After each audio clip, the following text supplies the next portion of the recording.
प्रिय बंधु नमस्कार।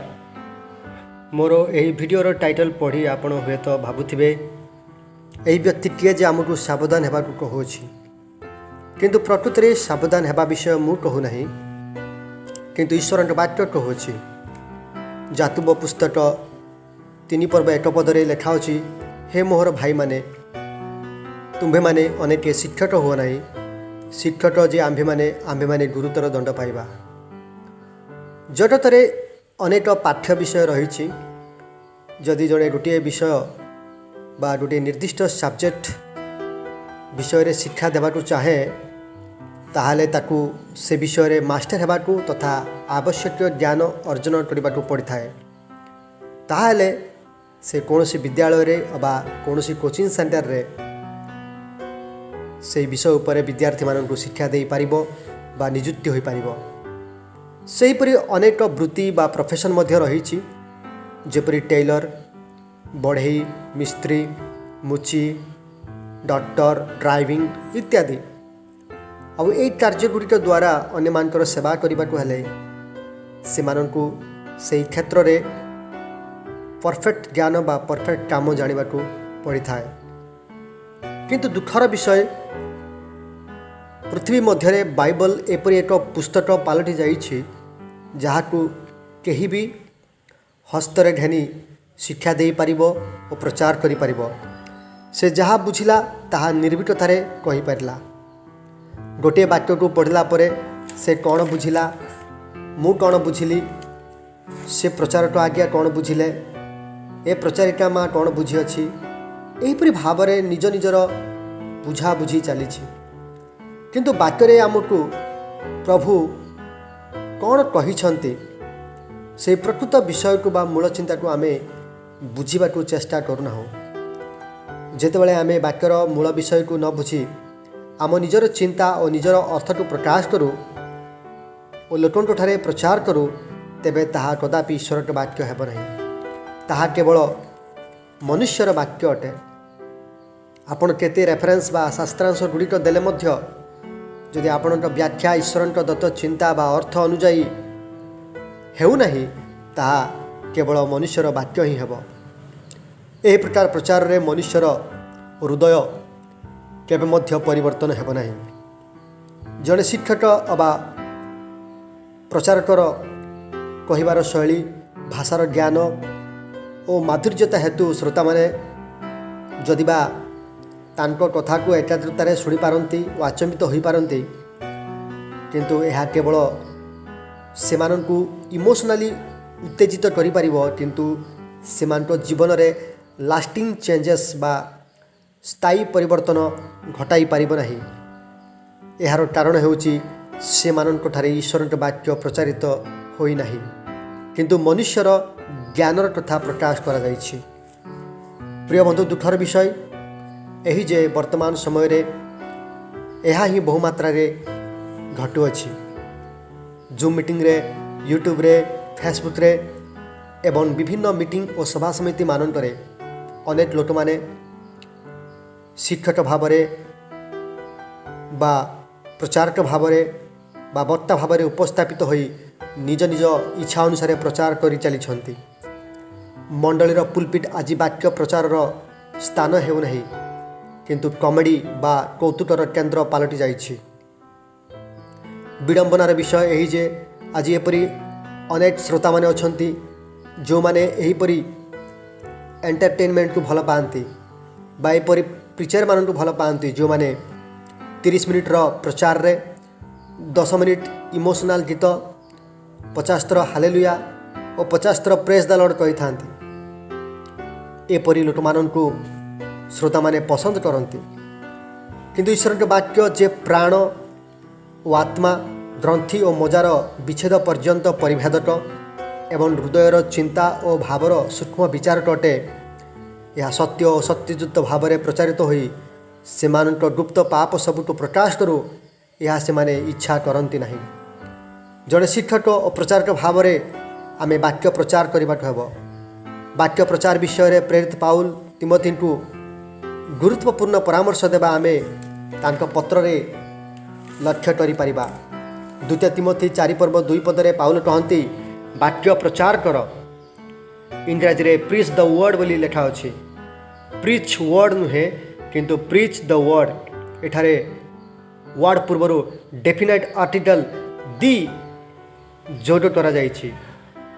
ଆଉ ଯେତେବେଳେ ଏହି ଡେଫିନାଇଟ୍ ଆର୍ଟିକଲ୍ ୱାର୍ଡ଼ ପୂର୍ବରୁ ଆସେ ଏହା କେବଳ ଈଶ୍ୱରଙ୍କ ବାକ୍ୟକୁ ସୂଚାଏ। ଅତଏବ ଆମକୁ ଈଶ୍ୱରଙ୍କ ବାକ୍ୟକୁ ପ୍ରଚାର କରିବାର ଆଜ୍ଞା ଦିଆଯାଇଛି।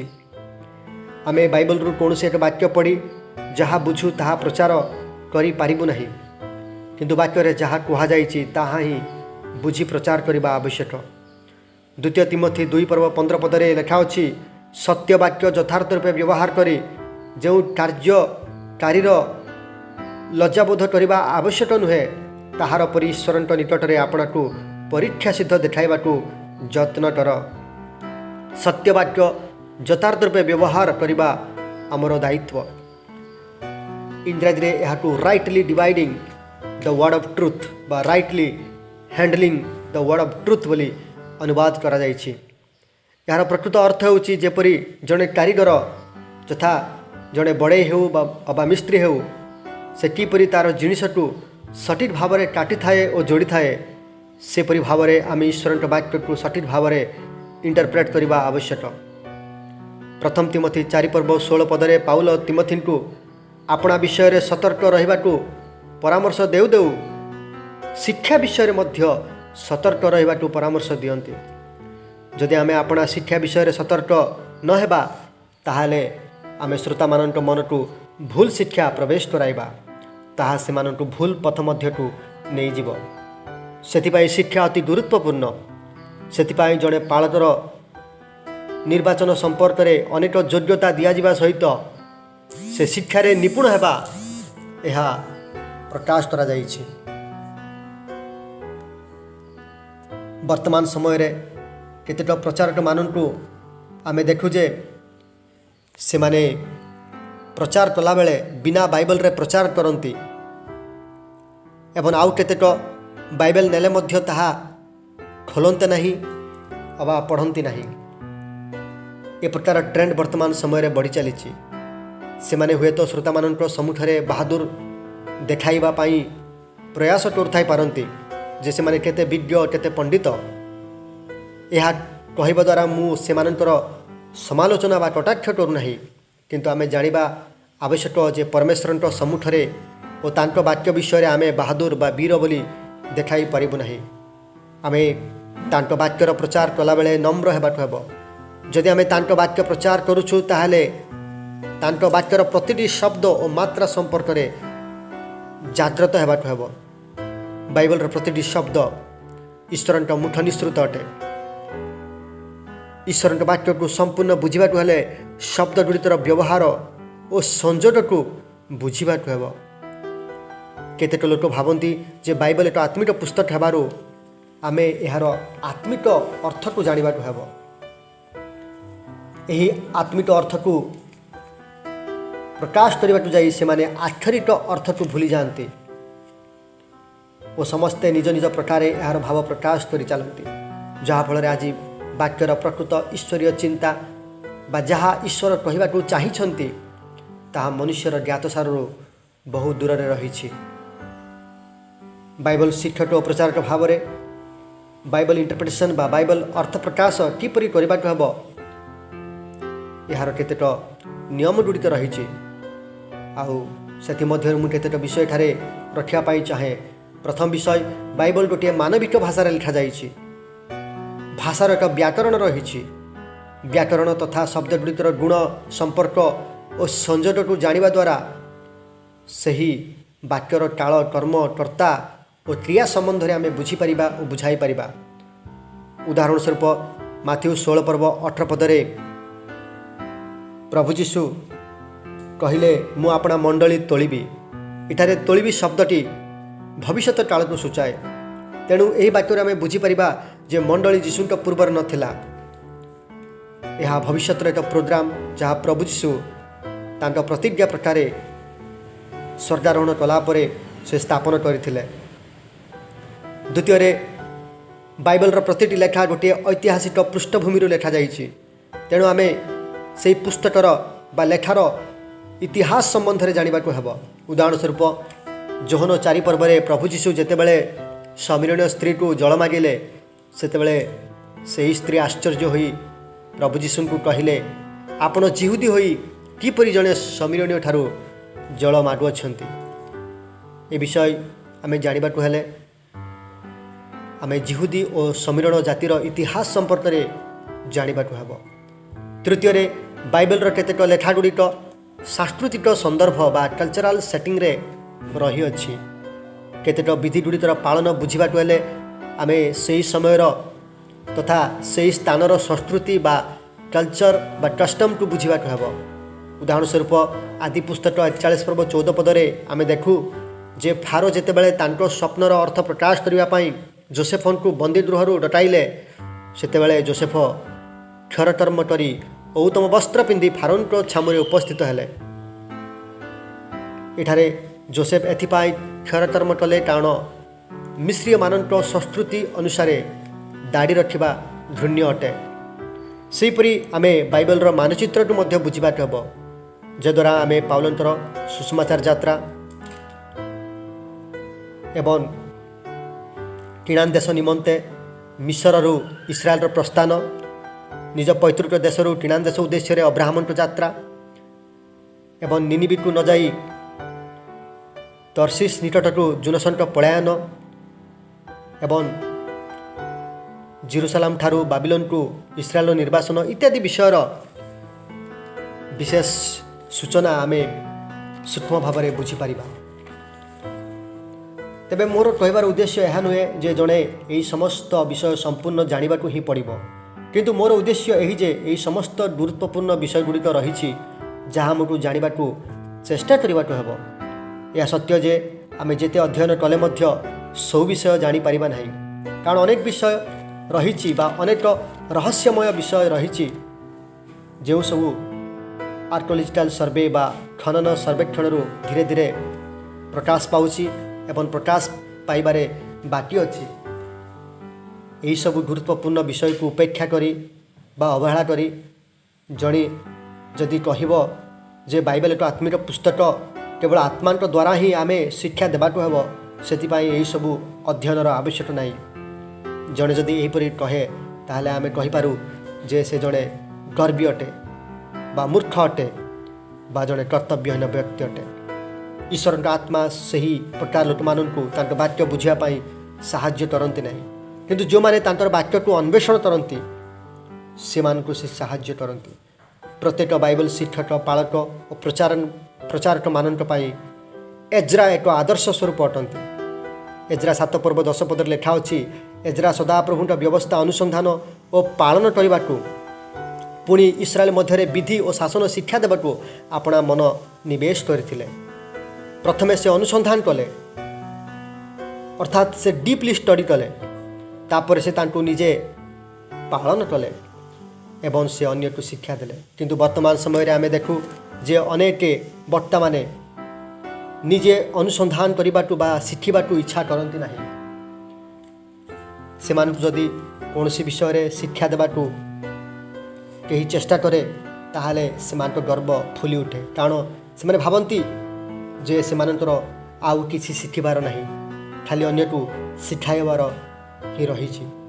सेथिपाई से पुरोहित माने सभा समिति मानकरे बसी अन्यर वाक्य शुणती नहीं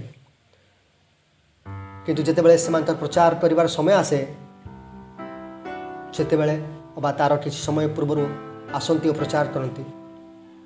द्वितीय एज्रा निजे ताहा पालन कले आज जो शिक्षा आम अन्य को दे था ताहा आमठारे देखा जाई न थाए एवं शेष एज्रा अन्य मानकु शिखाइले। प्रभुंतर वाक्य प्रति एज्रांतर यही समर्पण हेतु तांको शिक्षारे तांको वाक्य पठन रे लोकमानकर हृदय परिवर्तन हैला। लोकमान जेतेबेले सेही वाक्य शुणिले से माने कांदिले और पाप स्वीकार कले एवं से समस्त कुकर्मरु निवृत्त हेले जहाँ आम निहिमिया पुस्तक 8 पर्व 8 और 9 पदरे देखिपारू।